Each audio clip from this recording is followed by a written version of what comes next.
Tananarive, I have made you co-host, so if you keep an eye open for people. Okay, and I will get the comments started over here. Stop that. And that's all I have to do there. So in about 20 seconds or less, we'll get started. And thanks everybody for being here.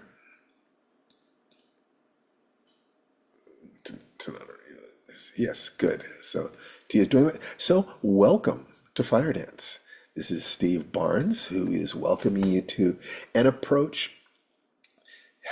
God, how do I put this? There was a great movie called City Slickers, where an old cowboy tells Billy Crystal that the secret of life is to find the one true thing, the one thing. So what Firedance is about is finding one thing that powers the rest of your life. It's going to be a morning ritual. And we have it designed so that there are several different levels, and the level that you want to start with is the breathing, to be able to do 5 breathing breaks during the day where you simply take 60 seconds of deep, slow diaphragmatic breathing. So before we go into this, I would like for everybody to unmute themselves and say hi to everybody else. Unmute yourselves, say hi. Hey Hi to everybody, everybody we else. can see you. Yes, Hello. great. We hear Hi. you. Fantastic. Hello. Fantastic. Hello. And is my good lady wife back after an eternity away? I'm not quite, I mean, I'm back, but I'm not quite here. So I will be ready to show my face in about 3 minutes. Okay, that's great. That's great. That's great. That's great. So let me show just a couple things that I have been playing with. I'm going to do a share screen. Okay, so we have several different things. The different levels of this are being divided into a belt system, just because I'm familiar with that as a progression. White belt stuff is the 5 minute miracle. The concept of the magic formula, which is you have a mapper model, you take constant action, that's A. You fill yourself with gratitude, that's G. You have a clear intention, goal, that's I. And your actions need to be coming from the core of your being. You need to feel that this is who you are. None of this, the end justifies the means thing. You want the means themselves to be things that are positive. The pain, the meaning of life is to escape suffering, pain here, escape suffering, embrace joy, and give service. And the 3 gates, which is to be honest, kind, and useful. So there are a lot of concepts here. The 5 minute miracle is the only practice. That's the thing that you do to kind of begin to change your relationship with stress. Yellow belt level is exploring the magic formula more deeply, specifically breaking your goals, having a goal in each of 3 major areas: your body, your heart, your mind. And then breaking them down into the magic formula so you can see what's necessary. And then you begin a gratitude practice. This is a very, very positive thing. Gratitude is the antidote for fear. It's the antidote for stress, really. That's yellow belt level. Green belt is where you begin to integrate the magic formula, the 3 centers, and the gratitude into a morning ritual, something you do every day. You wake up in the morning, you warm yourself up, and you do something physical at the same time that you're chanting affirmations and giving thanks for your mentors and washing yourself with gratitude. This is critical, and it's a dividing point. This is the point that you need to get to. Now, we talk about some of these other things, but this is kind of the order that I think is best for them. And we start integrating the 5 Tibetans. The reason to integrate the 5 Tibetans is that it enables me to coach you from a distance. If I know how many Tibetans you can do, then it gives me an idea of your focus, your physical health, other things. And if you have a problem, we have a problem. Everybody's got problems. Everyone has limitations. That's the truth. So being honest about that is useful. And it's possible to come up with other things other than the 5 Tibetans, which you can learn about free on YouTube. But if I can ask you, so how many Tibetans are you doing? And you say, well, I can only get up to three. That tells me that, something about the balance in your body. If you say I can do 21, that's great. And I kind of start suggesting that you distribute them through the day. That's like I do. I only do seven at a time, distributed through the day. So because there is more value in doing things repeatedly. The brown belt level, we start getting into Think and Grow Rich, because money is the most consistent problem, and you can adapt Think and Grow Rich to many, many different things, many career things, many physical things, many emotional things. The black belt level is you're doing the upper levels of Think and Grow Rich. You have integrated those first levels. We can talk about any of these things. And the mastery level is beyond black belt level. You've got your basics handled, and you begin to find your own path. So before I go on, because there's a lot that we could cover today, I wanted to ask if there are any questions about anything that I've said so far. Let's make sure that we're not leaving anybody behind. So, Oh, anybody who's, my camera's not even set up. oh, Hold on. is Let me Tanana take already this there? moment. Thank God it's on blur background. Let me take this moment to just check in with everybody. I haven't. Oh, there's no need for it. Oh, hey everybody. I've been away, so I wasn't here for the last Fire Dance. Hey everybody, I missed you. If you got my newsletter, which admittedly just went out not long ago, you know that we are commemorating the start date of Octavia Butler's Parable of the Sower, July 20th, 2024, which she chose specifically July 20th because that was the date of the Apollo moon landing and man first walking on the moon. One small step for a man. He got a As laugh on. Rochester said, right? Yeah. We had private joke, private joke. But yeah, actually, what inspired us to want to do our own suspense episode was a college friend of mine did an old Jack Benny show, and it was awesome and it was fun. So, and I'm just back from the George R. R. Martin intensive creative writing workshop that he created at my alma mater, the Medill School of Journalism, to help journalists transition to writing novels, which I consider the Lord's work. And it was a grueling and long 9-day workshop, but I came back feeling renewed, refreshed, and I wrote a hell of a lot of my own book while I was there in my monk-like existence. So just wanted to say hi. I also just found out I won the Shirley Jackson Award for the reformatory, which is very exciting. My first time winning the Shirley Jackson Award. I don't know what the prize is, but when I served as a presenter one year, I got a little stone engraved. Maybe it's a stone. I'm not sure. You Uh, got a little stoned. no, What? well, that too, but no, it was just a little. It was just a little like a stone. The lottery. The lottery. Wow. Okay. So a lot. Thank you, Mark, for your congratulations. And yeah, I am very excited. I'm despite all the bad news in the world, and there's so much, and a lot of it right here at home. I am, as always, renewed by community, and writers are definitely an essential part of my community. Seekers are, my community. Really happy to be back home with Steve, who is literally my community, with Jason here at our house. And I just wanted to say hi to everybody, and Yeah, I hope you have in connection with that, sweetheart, I think that we sure. can say that the fire dance community is writers and readers.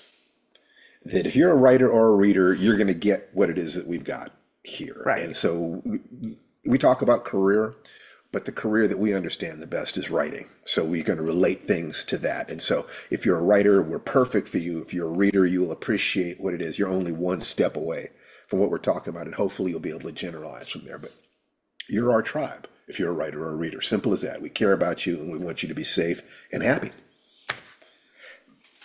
People who don't read, we don't care. No, I'm kidding. We do care, but you have to draw the But line somewhere. No. indeed, we do. Well, it's good to Right, have so you back, that's it. sweetheart. I guess I'll see myself out. Back to you, sir. My Uh, pointing, no. All Back to right. you, I'll remove sir. the spotlight. And I think that somebody had raised their hand. Uh, was it Megan who'd raised her hand? It Did, was. it was Maggie? It was because you had mentioned again many times, you've mentioned again the five Tibetans. And as I recall, the five Tibetans, they require, generally speaking, the way that you do them, they require you to put your weight on your hands. And I cannot put any weight on my wrists. And so I can't do even one set of Okay. Tibetans. So here's where I would suggest two different things. Mhm. One is you get push-up handles. Yeah, I've tried that. I can try it again. Okay, if it didn't work, then what you do is it asks you to put weight on you in those ways. How much weight would you have to take off? In other words, there is a point, the pain should never go above a three. Yeah, so Okay. this doesn't actually work at all.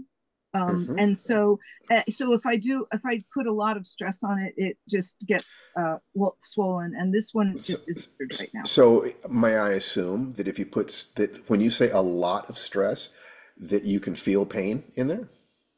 Yeah. So basically, the bones just float around and rub against each other, Okay. and so So that happens so very much. It's so you do feel pain when you're Mhm. putting stress on it. So pain Yes, should never go above a three. This is a right. discussion that can be had. That you would then do the Tibetans that you can do, which would be the turning, of course, and the leg Hmm. raises, of course, and Hmm. you would be looking for supplemental other exercises. This where you'd need to get Right. clever. So figuring out what you can substitute for those other ones so that 21 of them would be a That, real that's win would be a what good I'm thing. And reaching out to you for maybe some suggestions. yes, we can do that. The other thing is that you can do the joint mobility drills. Yes. That okay, and so are you doing them? Yes.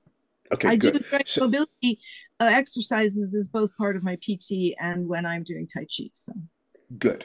So you're doing Tai Chi, mhm. which and you know the entire form, right? I do. Okay, great. I'm So out of practice. that's okay. Get back to that. We Mhm. can talk about Tai Chi. That's what I use the Firedance course, firedancetaichi.com. So that way, I the Tai Chi can be my window into your health. Okay. You see?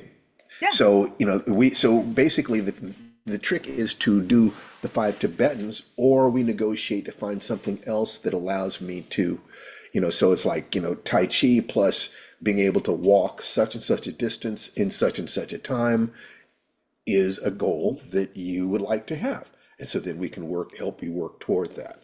So, That's good. Thank you. okay? Okay, Yeah. great. Fantastic. So anybody else have their hand up? Otherwise, I go on to the next thing that I wanted to talk about. And you know me, I can talk about anything at any length. So, all right. So let's go back to sharing the screen. And, okay. This thing here, of all of the patterns that I've created, this one was created for writers. And it was created after talking to tons of experts over a very long time and extracting from them what it was they did. We're talking about Octavia Butler and Larry Niven and Robert Heinlein and Harlan Ellison. And I created these 6 steps. And so far, everyone who has done these steps has become a published writer. That no more than 25 to 26 stories. And so it's this process: write a sentence a day, write 1 to 4 short stories a month, polish it and submit at least one story per month. Don't rewrite except to editorial request. Read 10 times what you write and repeat this process 100 times. When you come up with something that has worked for everyone who's tried it, I have to ask myself, what in the world is going on? Why did this work so well? part of it is that I had the urgency to create it for myself, and part of it is that I probably know more about writing than I know about martial arts or relationships, because I studied it and I had people, helping me, and I've been making my living at it.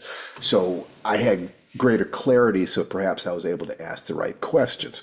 But what I would love to do is to find a way to modify this so that you could put any goal into it. And I cannot say that I've accomplished that, but I can say that I have some thoughts about what works here.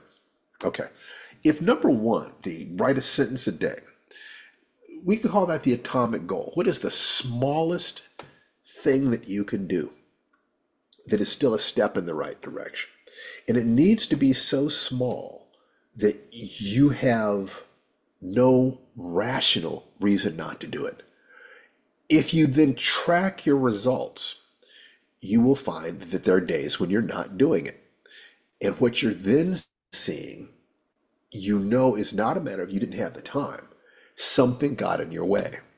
And if you can make the goal small enough, then by tracking what you're doing and what stops you, you are kind of turning over the flat rock on the stuff that stops you from being everything you can be. So I think that write a sentence a day is the atomic goal. So if you can find the smallest unit of something, preferably that takes under 5 minutes, under 1 minute would be great, that would move you in the right direction, that's that. The second thing, writing 1 to 4 short stories per month. Call that the molecular goal. The molecular goal being the smallest unit of something that actually gets you in the game. You finished a short story, that's a story. It doesn't have to be, it's not like a chapter of a book, that you have to keep going. A story is a story, and you could take that and sell it. You can make money from it. So the molecular goal would be the smallest unit of what it is you're trying to do that actually could place you into the market. That actually makes a difference, that you could actually interact with somebody else and get some results. So that's the 1 to 4 short stories a month. I think that's what that threshold is. The third one, to polish and submit at least 1 story per month. That's stepping into marketing and sales. And an awful lot of people, their fear kicks in right there.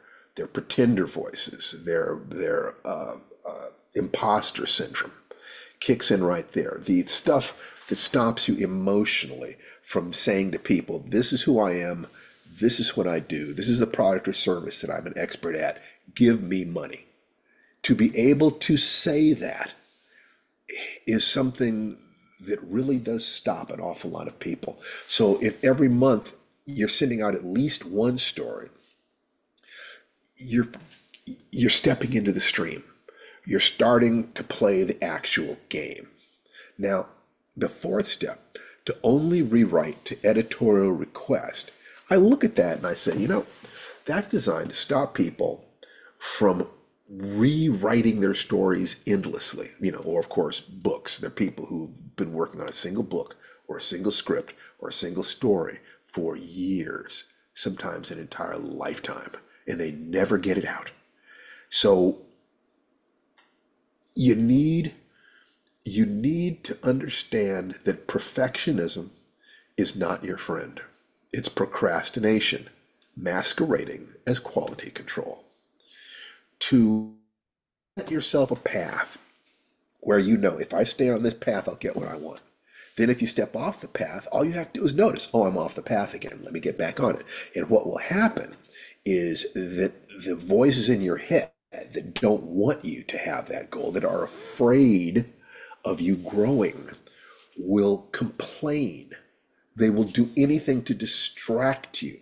That once you design a path where if I simply lived this day on this path and got this right, and then did it again tomorrow, and then did it again tomorrow, that within 100 days or 1,000 days, your life would change. If you know that would be true, and you have the individual steps set up to be small enough, then every day is an experiment rather than looking at your goals once a year or something. You're actually looking at it every day, which allows you to make tiny little course corrections. So you're sampling the environment more often, and that allows you to leverage your intelligence much more. The fifth step, to read 10 times as much as you write. I think that this relates to the process of mastery, at least one aspect of it. I can talk about myself, of course, but I think it's more fun to talk about Tananarive. You'll just notice she just got back from the University of Chicago, where she was teaching a workshop. And this is what masters do. Northwestern University, baby. Northwestern University. I'm sorry. That's right. Northwestern University. My bad. My bad. Bad Steve. No biscuit. Masters are always learning, always doing, and always teaching. For a writer, that might be always reading, always writing, always attempting to publish. Okay? Once you can see that, then this is really about getting you on the path to mastery, not just being an expert. And there's expertise. You're being a journeyman, you're learning your craft. There's expertise.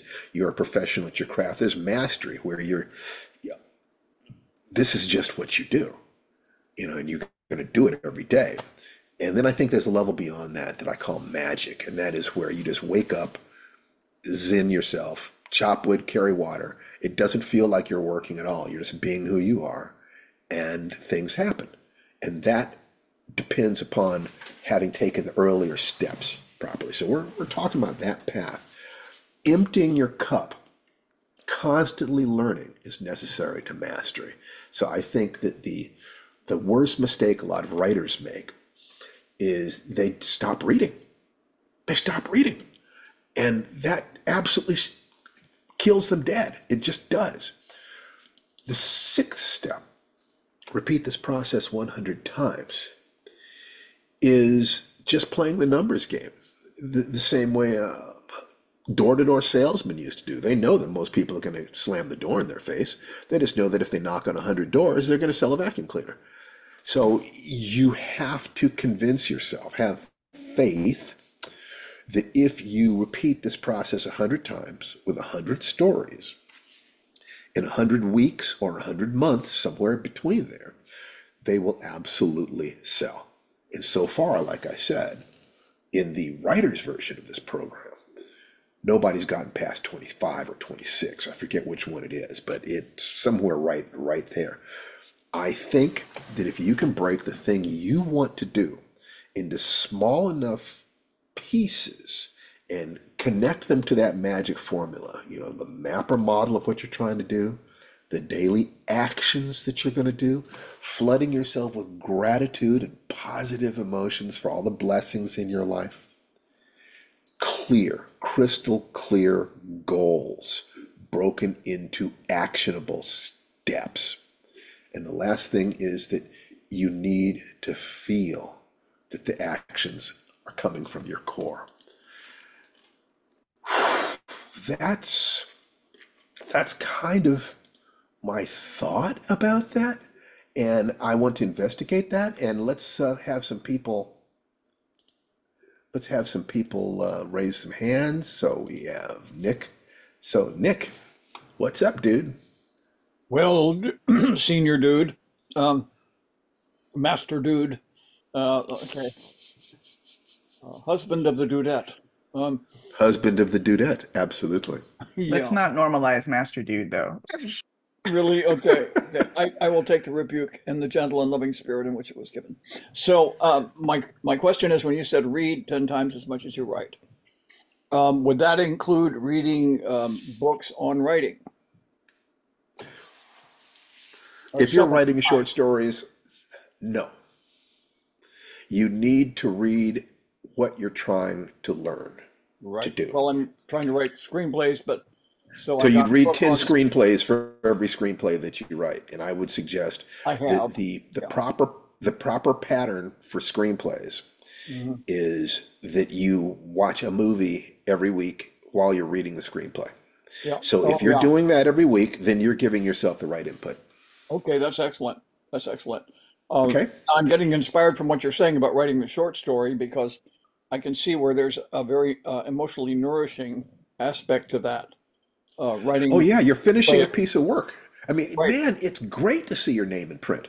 It's and not only that, but the short story is the fastest way to be sure you have developed professional skills. If you can sell a short story, you know your basic storytelling is solid.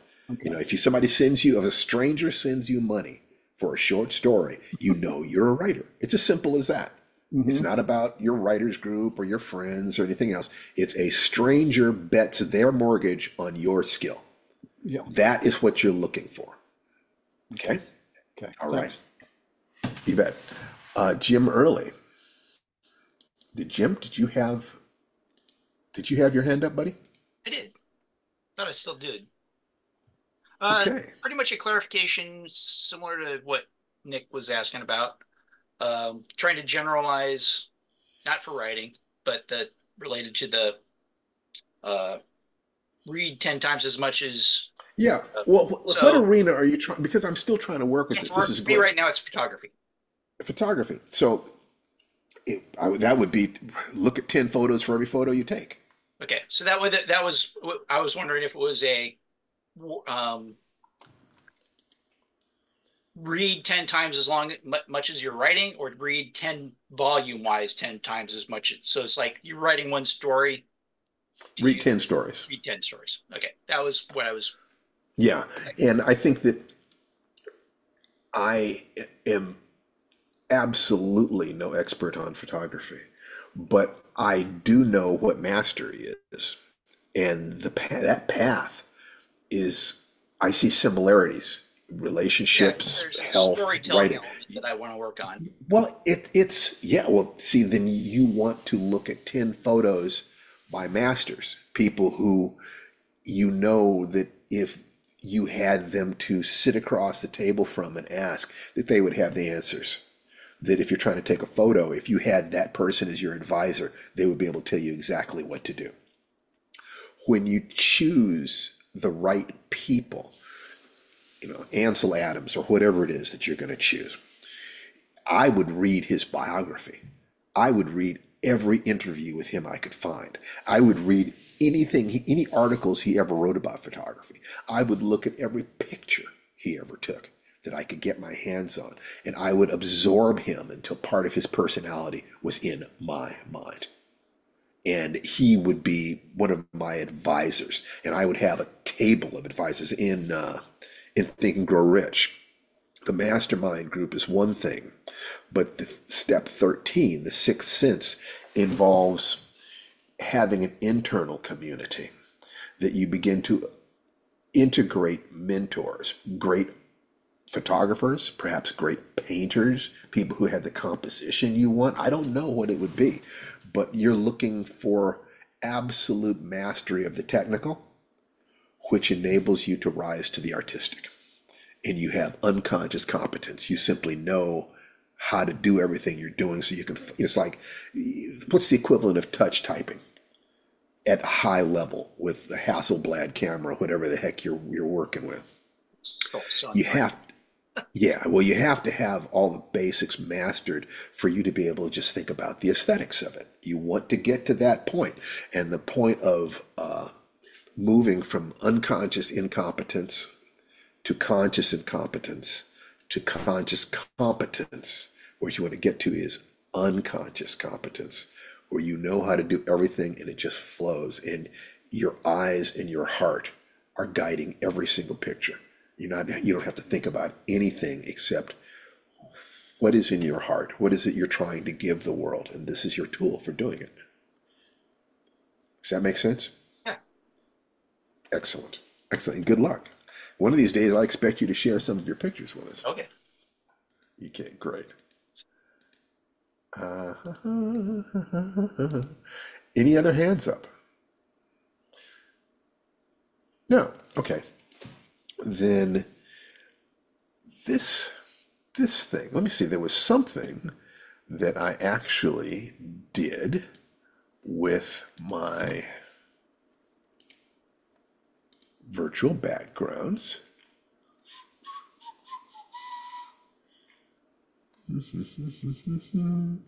Oh, okay. So we'll just take another look at the what's behind me, which is Think and Grow Rich. Is there anybody here? Let's find out. Is there anybody here who does not have a desire for something? Because that's the first step. Desire for something. Can't find their desire. I'm trying to figure out where are people blocked up, because this is the white belt stuff that we need for you to have foundational so that you can move on to whatever's next. So if you have a lack for, if you can't find the desire, then let your desire be to survive and expand. Double your energy, double your net worth, love yourself more, find a sweetheart, whatever it is. Basic goals until you can gain clarity, because in all likelihood, if you can't find desire, and you probably are not really connected to your life energy, and you can do that just by trying to hold your breath until you pass out. You can't do it. Your body wants to survive. So people who are depressed and so forth in those ways are people who have lost touch with that basic drive within them. So let me just kind of ask the question here. Is there anybody here who can't find a core desire? Okay. Jim, early, is your hand up, or you need to take your hand down? Okay. I lowered it So already. it's okay. So we all have the desire. So the next thing is faith. Who lacks the faith that they can make their desire happen? And there are a couple of you I'm looking at right now. Okay, great. So let's take the first person.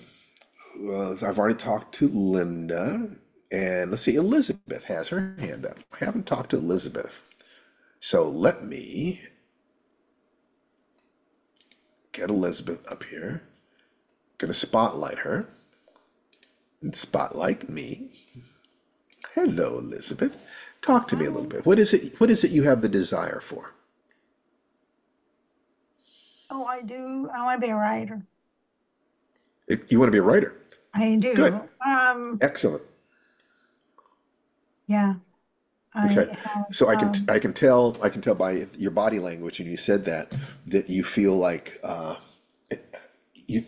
fraud when you say it. You feel like you're not a writer, you don't have what it takes to be a writer. Who you're kidding, and if you were a writer, it would just break your heart, and nobody want to read it, and all that stuff, right? Those are all the voices. yes, I'm Great. having trouble with, I guess.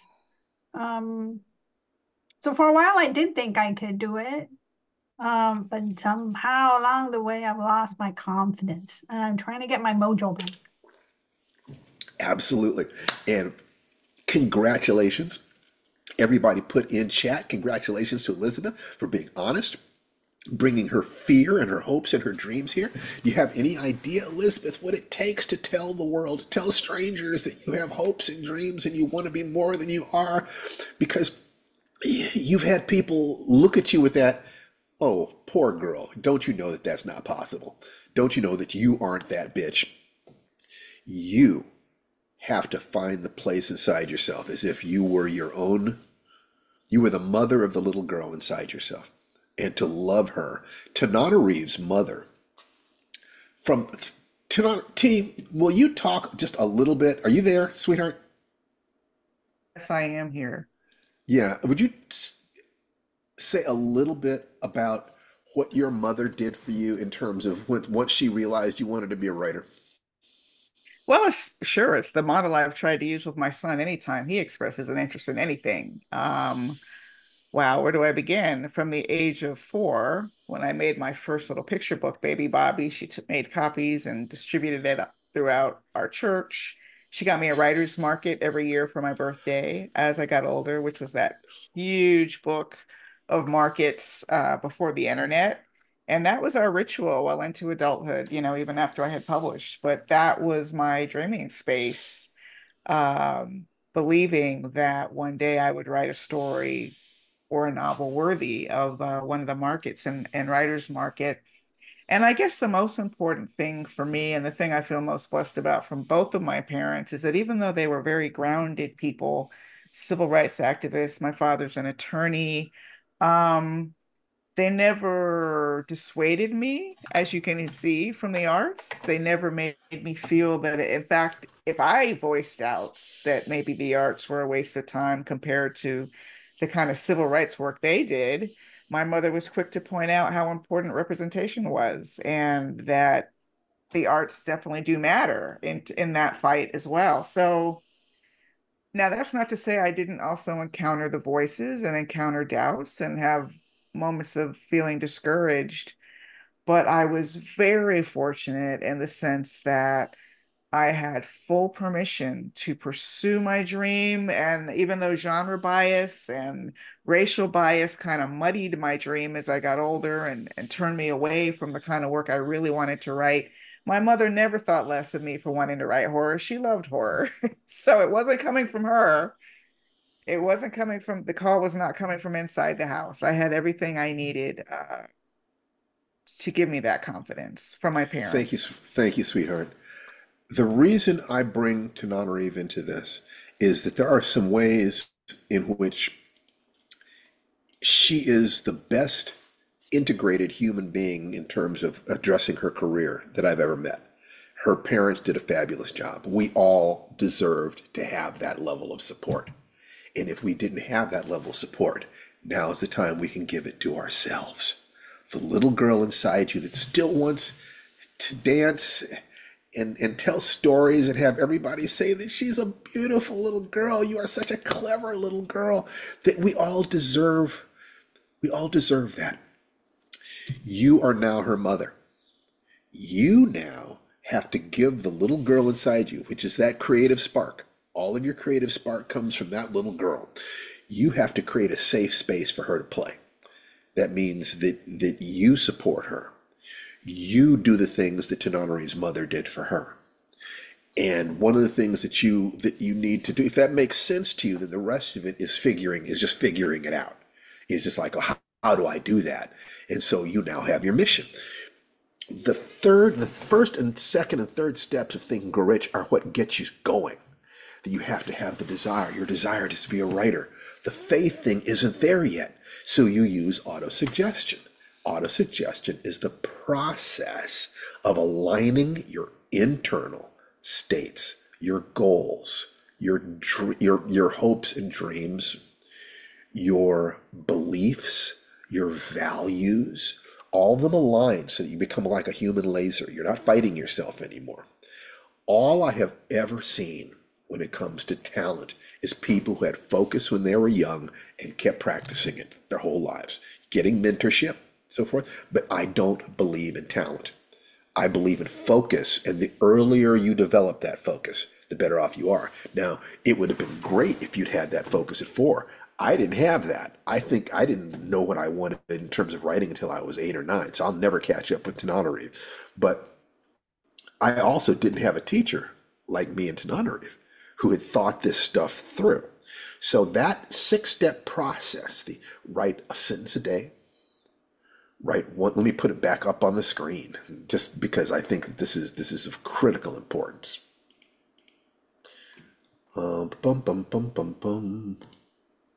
Google Chrome? No, it's not Google Chrome. Okay, write a sentence a day, write 1 to 4 short stories a month, polish and submit at least 1 story per month. Don't rewrite except to editorial request. Read 10 times what you write and repeat 100 times. I'm going to put that into chat. All you have to do now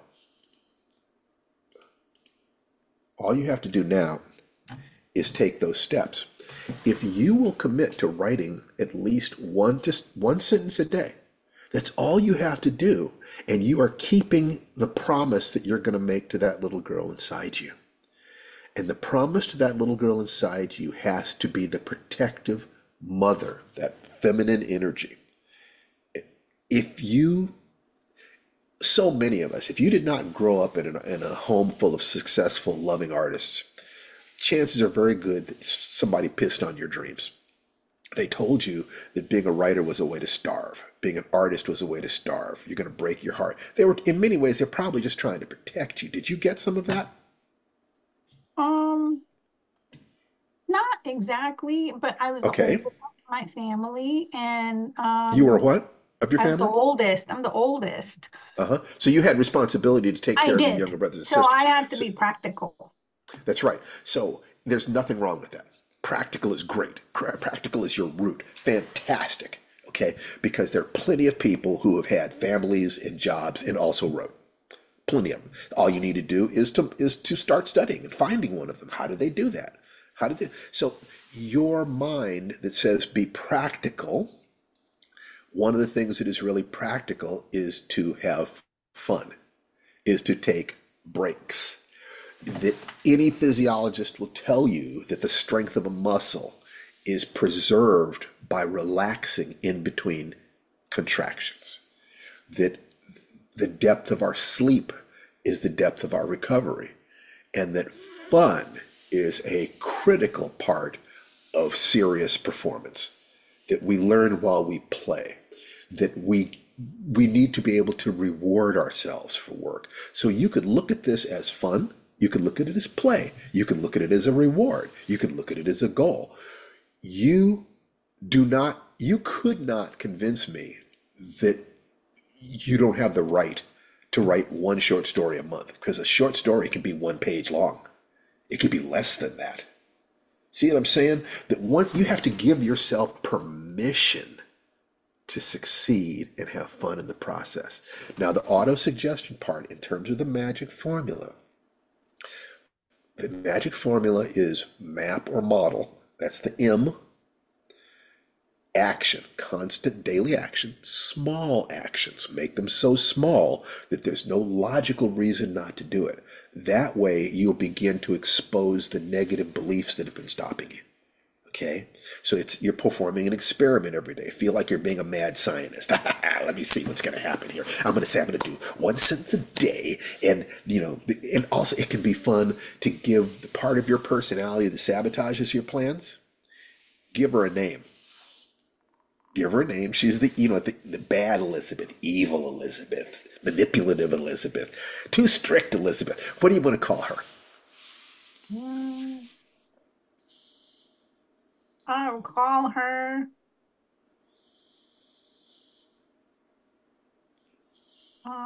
Constance. Constance. Okay, so Constance is constantly trying to tell you to be responsible, because you have to be responsible. The world is tough. I would suggest that you make Constance sound like Minnie Mouse. Same words, but a squeaky voice. You don't have to pay any attention to Constance. You can't get Constance to shut up, but you can remember, this is very important to understand. You are not the voices in your head. You are the one listening to your voices. You have been programmed to survive. That's the primary programming of the human body. That makes total sense. Accept it, and you've survived. Fantastic. But the meaning of life is to escape suffering, embrace joy, and to be of service. All of Buddhism is about that. Escape suffering. Pain is inevitable. You can't get away from the fact that from time to time you're going to bang your shins, get your heart broken, get cheated, fail, things. That just happens. Suffering comes from holding on to past pains. In the moment, there is pain, but there's also joy and hope. Suffering is remembering the past pains, living in the past pains, or being afraid of what pains might come in the future. And when you do that, you miss the only time you have to live your life, which is right now. All you have to do to get your life right is to get 1 day right. Just 1 day right. And all you have to do to get 1 day right is to get 1 moment right. The moment I want for you, first of all, the buy-in for this process is you breathe 5 times a day, 60 seconds of deep, slow, diaphragmatic breathing.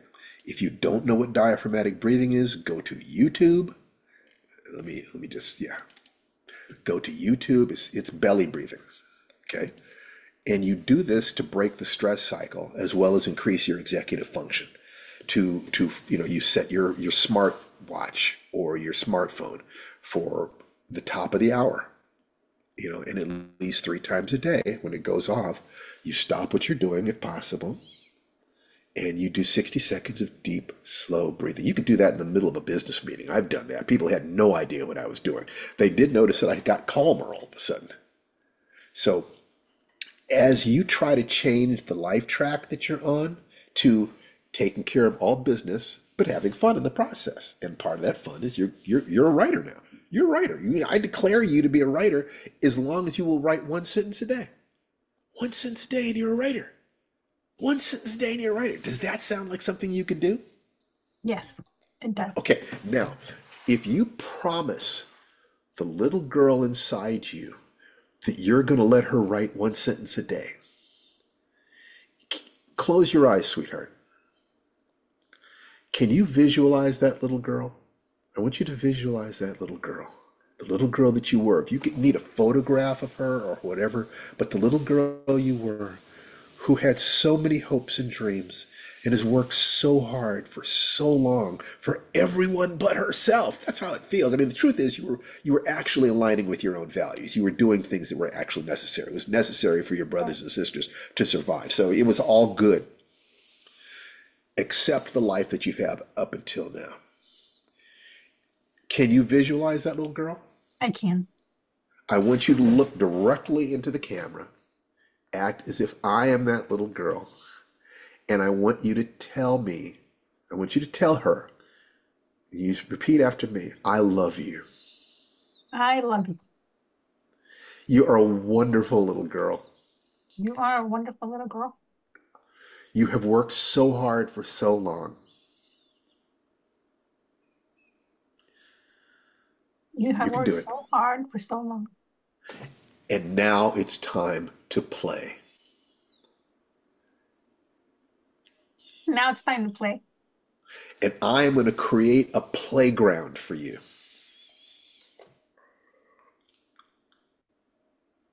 And I'm going to create a playground for you. And I will stand at the gate with a flaming sword And I will stand at the gate with a flaming sword. and tell anyone who tries to hurt you or put you down, you will not pass. And I will. Anyone who tries to hurt you or put you down, you will not pass. I swear on my life, I will never leave you again. I swear I will never leave you again. I swear on my life, I will never leave you again. I swear on my life I will never leave you again. Now, all you have to do, sweetheart, is tonight, as you're drifting off to sleep, you remember that and you say it again. And tomorrow morning when you wake up, you remember her and visualize her and say it again. And then you create the space for her to write just 1 sentence.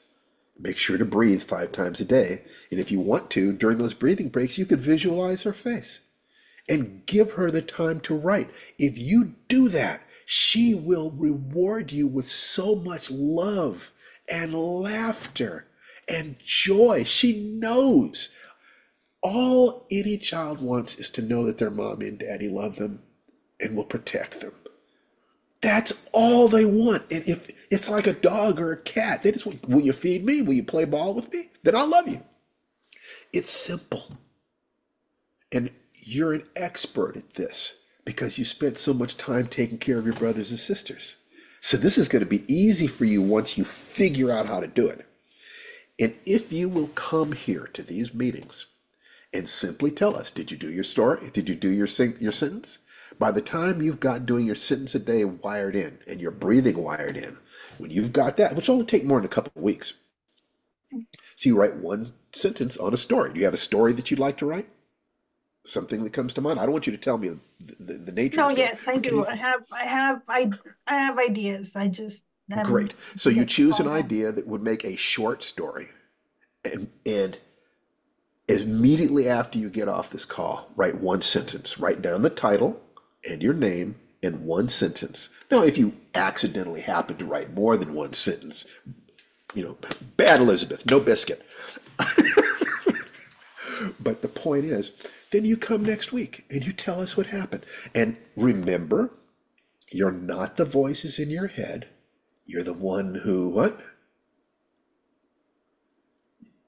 You're The the one one listening to the listening to voices. those voices, yes. So when you write your sentence, you might also notice the shit that comes up in your mind.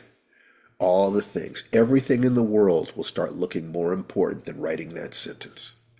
Everything. Cleaning the neighbor's cat's toenails will start seeming more important than writing your sentence. I've got to take out the garbage again. I've got to, everything will come in. And it might be fun for you to keep a journal of all the excuses you use to stop you from writing. Because let me tell you something, you have finite excuses. And by the time you've written down a few dozen of them, you'll start noticing the repeating patterns. And you get to ask yourself one of the most important questions in meditation. If I'm not the voices in my head, who's talking? If I'm not the voices in my head, who is talking? And you will find out. And I don't want to say more about that, because the real value will come from you asking the question and doing the work. We will be here. I can't help but, point out the fact that, we have programs that are designed to help you. That lifewritingpremium.com is our best writing program. It is Tananarive and I doing video, talking about different aspects of writing every week for a year. It's 52 weeks that you only enroll in 1 month at a time, so you can quit at any time, where we're giving you prompts, we're talking about the emotional tools, the mental tools. This is the best course we have, and this is what we love. You are 100% welcome. You and your friends are welcome to come here.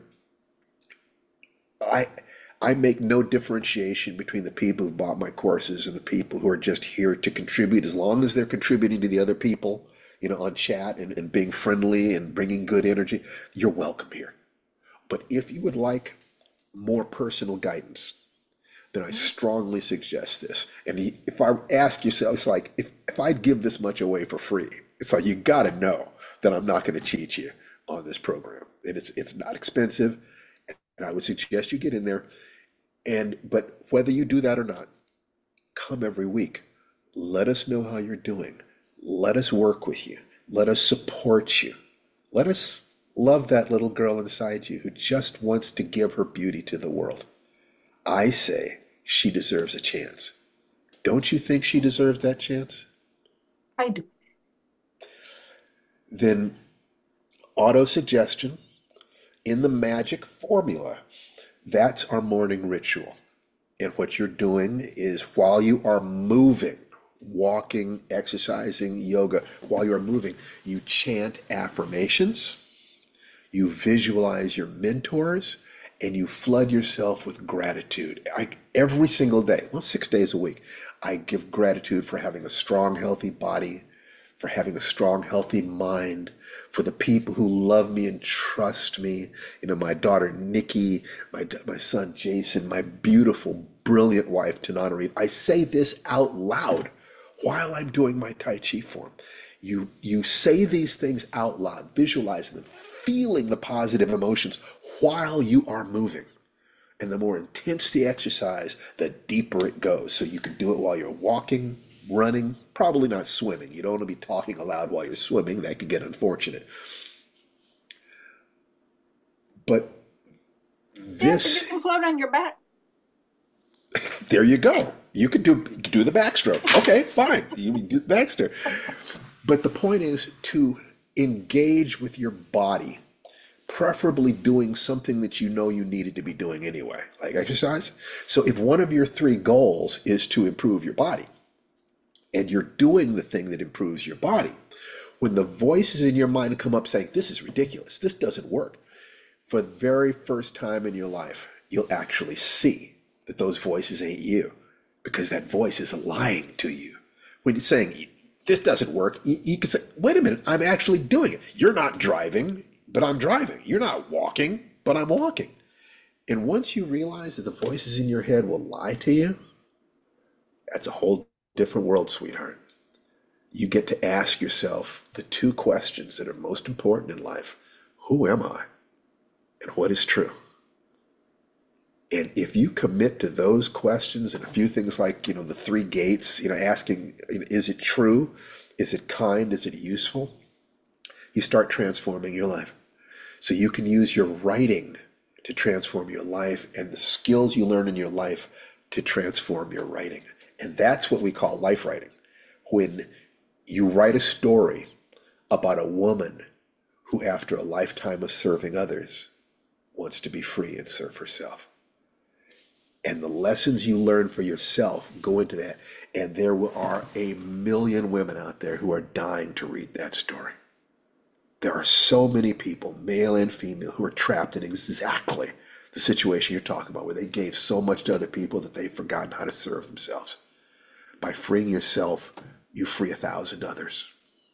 And you are living for service. You're living for the good of man. So you're escaping suffering, embracing joy, because you're doing the happy thing, and being of service. And that is the path of mastery. Any questions, comments, or requests? No. Thank you very much for your time. So are you going to write your sentence? I am. I'm going to write my sentence. That's right. That's right. And you're going to come back here and let us know how you're doing? Yes, and I'm going to do the breathing. Fantastic. Okay, great. Fantastic. Thank you so much, Steve. You are so very welcome. I love this. This is great. I repeat these things because I have to remind myself.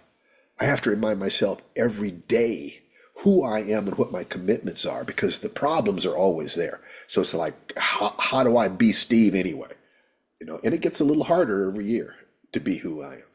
I have to invest more to generate the energy and the clarity and so forth, because, you lose people, life gets in the way, stuff happens. You have to find a path to your joy. The little girl inside you lives for that. And as soon as you find a way to make her happy, her creativity kicks in. And creativity is problem solving. So if you clearly state the problem you have and fill yourself with joy and love, the little girl inside you will find the answers that you need. And now you're cooking. Okay? Hey, thank you. You betcha. You betcha. You betcha. So let's see who's next. Oh, Tom Barkley. Tom is always good. Well, oh boy, that's a burden to carry. Two things, one observation, one question. If I had just treated myself the way I treat the colleague and my roommate through the last 10 or 12 years of my life, I'd probably be a lot more productive and happier than I am, and grateful than I am these days. How I treat Chewy is how I should be treating the child inside me. Okay. Quite a practical realization. My mother, by the way, did not burn my stories, but she worked desperately to push me away from journalism and push me away from music and theater and into technical writing, which is a market that no longer exists for the most part. Question, when you start sending out stories, let's say they're science fiction, or let's say they're crime fiction, do you start at the top of the pulp stack? What would you choose? Would you be sending to Asimov's? Would you be sending to Yeah, I'd start at the top. I'd You start have with, one. the very best and the people who pay the most. And then I'd create a list. I mean, I think that, when I was doing it, the top was, I forget what the name of it was, but Bob Guccione, who did Penthouse magazine, Omni, Omni. Omni. That's right. I would start with Omni. I never got into Omni, and then I'd go to Analog and magazine of fantasy and science fiction, and I'd keep going down the list. Okay, until I got to the fanzines, where I got paid a fifth of a cent a word or in contributors copies, and eventually I broke in. So what you might do if you were doing, let's say you decided that you really wanted to kick ass and take names, and you were going to write one little short story every week. Let's say you decided to do that. You might try sending one to the people at the top, another one to the people, at the bottom level. Okay, Oh, because simultaneous submissions. no, you alternate. Oh, You send one story to the top, next story to the bottom, one story to the top, next story to the bottom. You bracket the whole thing. So that way you increase your chances of getting published, but you're also getting over your nervousness about sending it to the best people. Whatever strategy you choose, it doesn't matter.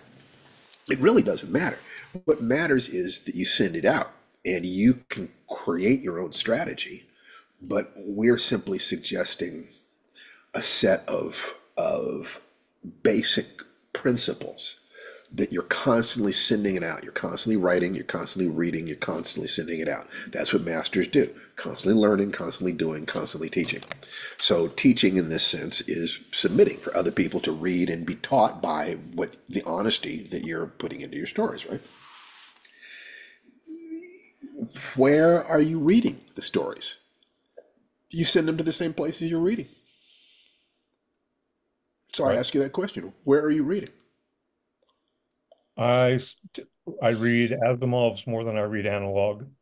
Okay. I kind of quit reading F&SF, but one story that I dug out of my drawer this week is a better fit for F&SF than it is for anything else.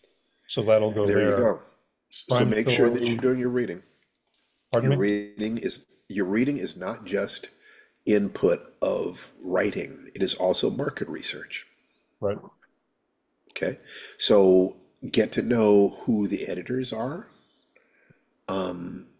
Start getting a sense of the taste of those editors. What do they buy? Try to deliberately imitate some of the stories that you see there. Work on imitating the structure, even if you're talking about a completely different subject. Work on imitating the subject, but with a completely different structure. Take an implication offered. I remember Robert Silverberg wrote an entire award-winning story that went on to be a Twilight Zone episode that I actually adapted from a single line in a story by Jorge Luis Borges that I spent a year being invisible. And he just stole that line and wrote a story based on those implications to see the Invisible Man. You do this deliberately and you make a game of it and you have fun with it because life, the challenges are always going to be there. So laugh maniacally, write the story that you never believed you'd write. Write a story that makes you laugh like a maniac. Write a story that expresses something deep inside you. It's just writing, it's just typing practice. Have fun with it. You deserve to have fun, Tom. And or write the story that frightens you, or the story that turns you on or makes you laugh. This is going back to what Tananarive does. All of Tananarive's stories start in her basic commitment to her family, her tribe, her community. Whether that tribe is journalists, black people, horror writers. There are several different communities. Her parents taught her to be political as a philosophical way of dealing with the world. So you could take a look at her work, and the deeper she goes there, the more people respond. The deeper you go into the specific, the more you emerge at the universal. So ask yourself, don't try to be clever. Find some truth about yourself that you've never expressed and write a story that sparks with that truth. You will never run out of ideas if you do that. The only way you run out of ideas is by trying to be clever. Instead of that, just go deep and have fun, and then write another story, and then write another one, and submit them. We are here to help you develop a process. I don't care about your individual stories. I care about the process that will help you escape suffering, embrace joy, and be of service. Does that make sense? I think so.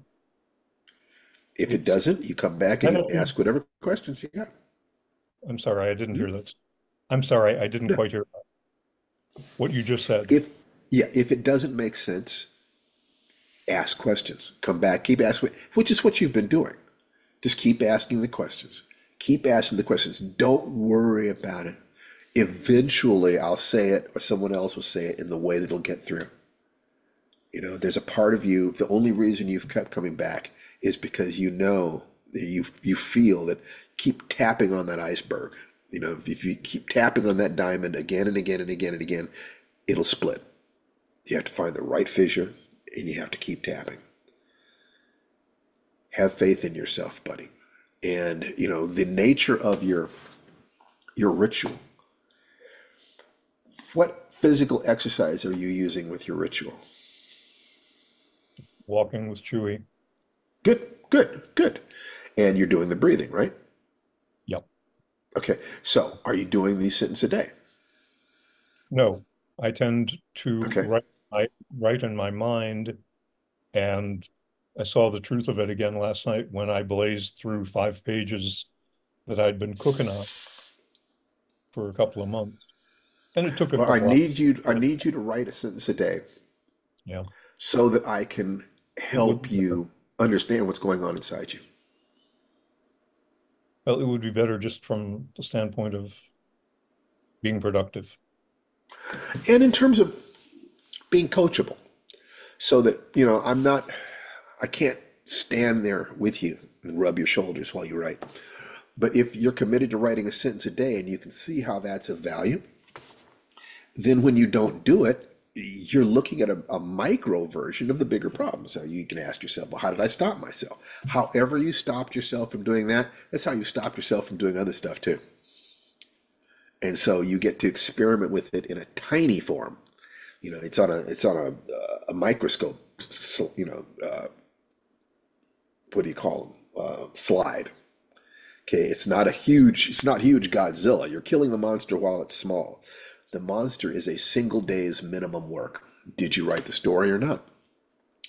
You want to take the risk of having your success based on what you do, rather than how the world reacts. You can't control whether or not somebody's going to buy your story, but you can control whether you sent the story off. And you can't control whether a story will be good, but you can control whether you wrote a sentence a day. Focus on the things you can control. If you don't do them, you just learned a lesson. And you're being a scientist, saying, how do I align my physical energy with my heart and my mind? Do that. Focus on what you can control. And the rest of it is in the lap of the gods. You can't control that. You can only control what you can control. Do that. And one of the things you need to control is being happy every day, deliberately generating gratitude. How are you getting at that? I went without it for more than a decade. I understand. Chewy is a big part of it. Making music with my friend Carol is a big part of it. Good. So think about the happiest moment with Chewy and the happiest moment with your music, and every day step back into that space of joy deliberately. That's the magic formula. If you don't generate that joy, you're not going to have access to your creativity. If you don't have access to your creativity, you won't be able to solve your problems. So MAGIC, the gratitude part of it, Deepen that. We need to get you to the point where you are feeling at least 1 point of gratitude every day, 1 point of joy every day. And then once we're at the 1, we can work on that. What we'd love to get you up to is a 5 or 6. Okay? Okay. All right. I have to talk Anything about, else I can do for you today? no, that is quite enough. Thank you. It is quite enough, Mr. Barnes. Well, I didn't say it like that. We've had quite enough out of you. So, all right. So, Janaea Adams. Hi. Hello. How Hi. are you, dear? I'm fine. Good. So, what can I do for you?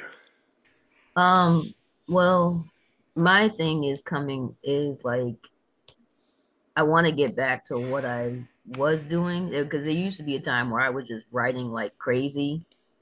I even finished like a book one of a series I was working on. And well, December 31st, I lost one of like the hugest supports in my life, one of the hugest inspirations in my life, my beloved grandmother. December Oh, I'm so 31st. sorry. Yeah, December 31st, I lost her. And she was such a huge support to me. Like in my writing and all the time, she was, Would you you know, write a story about one of your best memories with her? Something she taught you, because you need to have some place to put your grief. I've thought about it. It's just that like since losing her, it's like I'm trying to motivate myself and it's like I can't. And it's like, Okay. Okay. it's like I remember how we used to always talk and she go, "Oh, how's your writing?" and stuff like that. "Oh, grandma, I did this and did this." And she always said, "Well, when you publish, I want a copy because I want you to autograph it." And it's like since she's been gone, it's like sometimes it's almost like I have no motivation to write I at all. understand completely. So the first thing that I have to say to you is breathe. If you will integrate the breathing 5 times a day, 60 seconds of deep, slow diaphragmatic breathing, if you can get that done, Mhm. that gives you the first step. And then we can work with you and get you to the next step. So that's the first step. That breathing, and remember, there are many different ways you can hold what happened. You can hold it as a loss. You can hold it as a transition. You can hold it that now she lives in your heart, and you have to succeed and be joyful. And she's watching you. The last thing in the world she'd want is for your love of her to stop you from experiencing joy. The last thing in the world she'd want is for your love for her to hurt you. She loved you. She gave you joy. You gave her joy. So your task is to escape the suffering of the loss and embrace joy. And it is a righteous task. And it is one of the most difficult things that you can do in life. But if you know that this is what you must do, I must escape suffering and find joy. And if you say, that's what grandma would want me to do. So that she lives in your heart. You can still hear her voice in your head. Ask her what you should do next. Even better, if you can visualize the little girl you were, the youngest version of yourself that you can remember, sitting on her lap, holding her hand, listen to the conversation between your grandmother and the little girl you were. Get them talking about where you are in life right now and see what wisdom they have to offer you. There will be tears. There will be fear. You will feel it because you obviously have a huge heart.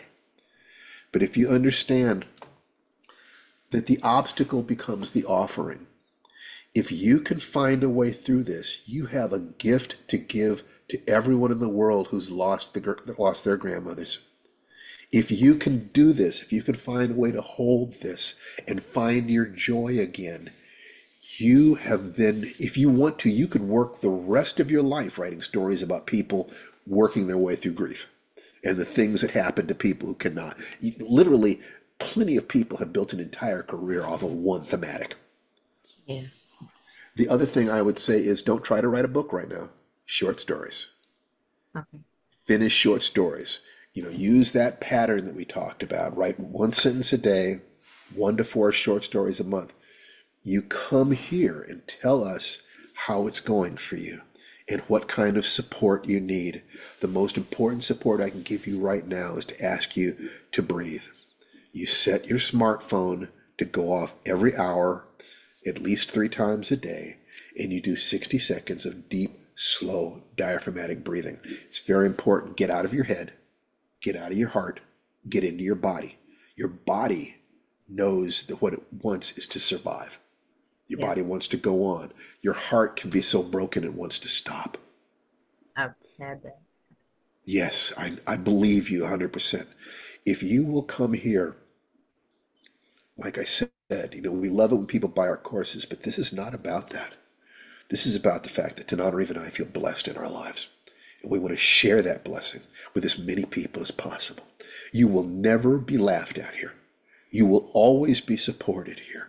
You will always be encouraged to move on with your life here and to share. And all you have to do is give support to the other people in chat, and they will support you. That you are 100% welcomed. I'm so sorry that this happened, but that is the cost of love. And one of the things that people want to know is, the pain is so deep. How is it worth it to love? Because without love, life has no meaning at all. And if you can find things to love, and people to love, and things to do to love, a place to put your heart, then all the wisdom that your grandmother gave you lives forever.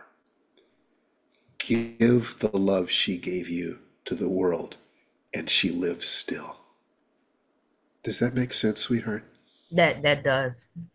That really does. She loved you, and you loved her. I did. And love is the most precious thing in all the world. Okay. Oh, Is there anything else I can do for you today? no, that was it. It's just like I said, just finding the motivation, because it's like I look at my book and I look at the book and it's like I really want to I want to finish it. Grandma would have wanted me to finish it, and then it's just like sometimes working on it just makes me sad, and then I just like I go back to that Short dark stories. place. You can work on that book if you want to, but I want you to write short stories, and I want you to write a short story about a powerful memory. It could be something that makes you laugh, could be something that makes you cry. If it was something that makes you laugh, that would be really great, because if you can do that, humor helps us preserve our sanity. Humor is a release of tension. Without humor, the tragedy of life would be too deep for any of us to handle. So if you can remember times she made you laugh, or you made her laugh, and you can give that gift to us in a story, you have just done the work. You have done a sacred thing. And the writers who you admire, that's all they did. They took their hope, their dream, their pain and fear, as well as their love, and they put it into art. Don't let the fear live in your body. Don't let the pain live in your body. Make it live in your work. There's that smile. There's that smile. I knew it. There you go. You are so welcome here. Please come back. Just tell us the truth. Share your truth with us, and we will do everything we can to get you there. Okay? Thank you. Thank you. And remember, so far, nobody has failed. Not a single student who has tried our process has failed. They made, by the time that you write 25 or 26 stories, you will be published. Walk the path, sweetheart. I will. Thank you. Okay. And come back. Make sure, you get on Tananarive's list or on my list, thefiredance.com. Just take care of yourself, and we love you. Thank you. Bye-bye. Thank you. That was a beautiful share. That was a beautiful share. That's that's what we live for here. I mean, that's being able to be honest with each other about what we're going through and what it costs us to live our lives. Jesus, life beats the living hell out of people. The thing that helps us get through it is love and laughter and tears.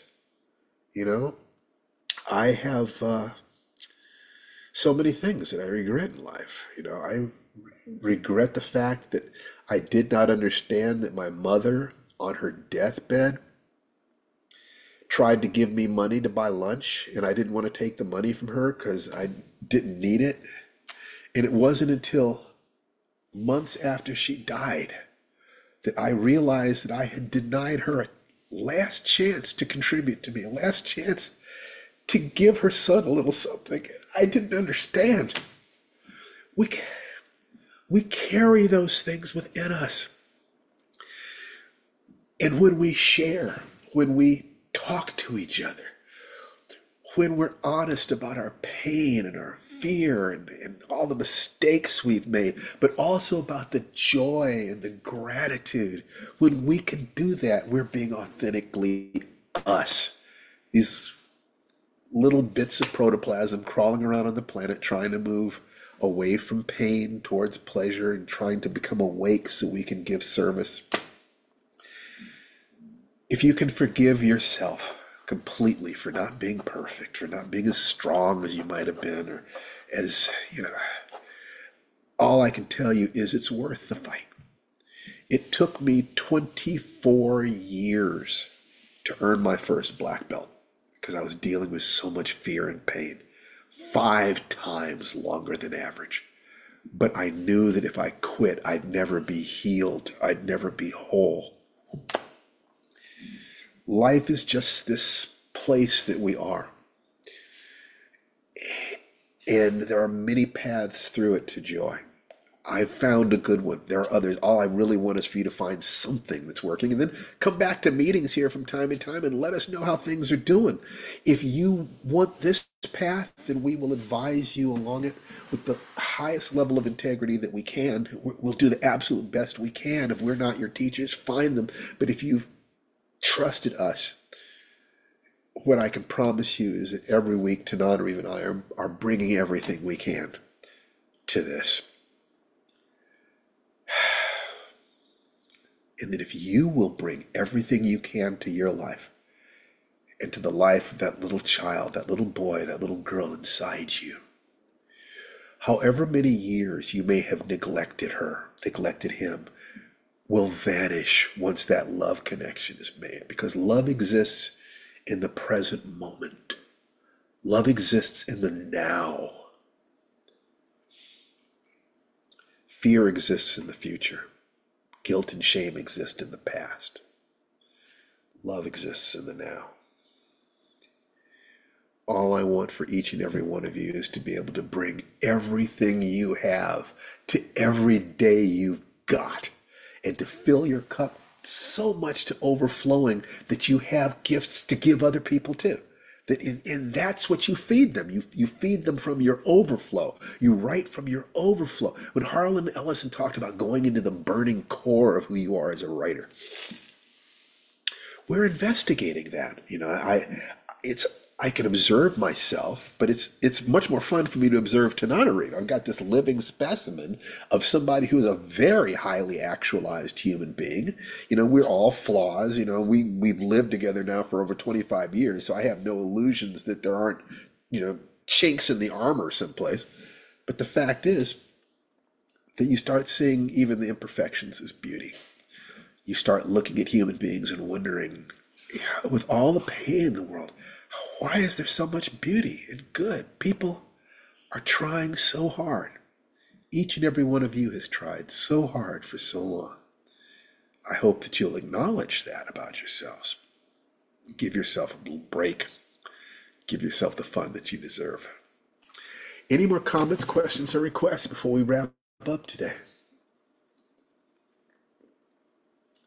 No? Zaji Harrell. Hello there. Hi. Hi, how are you? Oh, well, doing well. Good, Yes, yes. good. Is there Just anything I can taking, do for you? no, I'm just taking a lot of notes today and hmm, yeah, just absorbing all of the sort of progress and just like the honesty that people have brought to the session today. They are amazing, aren't they? Yes, it's very You look at moving. the, I'm telling you, it makes me proud to be a human being. It really Yes. does. You guys, the gift that these people give me of their honesty and their courage gives me the power to live at a level that allows me to serve. I love this so much. Is there any way I can serve you? If there, you say that there, it's just the listening, but know that you are so welcome. If there's anything we can do for you, please let us know. Okay? Yes, I definitely will do that. I Excellent. think, yes. Thank you all. Fantastic. Well, I would like everybody to unmute yourselves and to say goodbye. Have a good week. Bye, Namaste, everyone. Bye. everybody. Thanks for Have a this good great week. Bye. Bye, Good week, everybody. Thank See you everyone. you. next week. Thank you. Have a good one, The all. Thank you. divinity within me Bye. salutes and Come back. I acknowledges don't know how it the works. divinity within each and every one of you. Namaste. Namaste. Take care. Namaste. Namaste. Namaste. Thank Bye you. bye. Bye-bye. Namaste all. Love y'all. Bye. Bye, Bye. everyone. Thank you.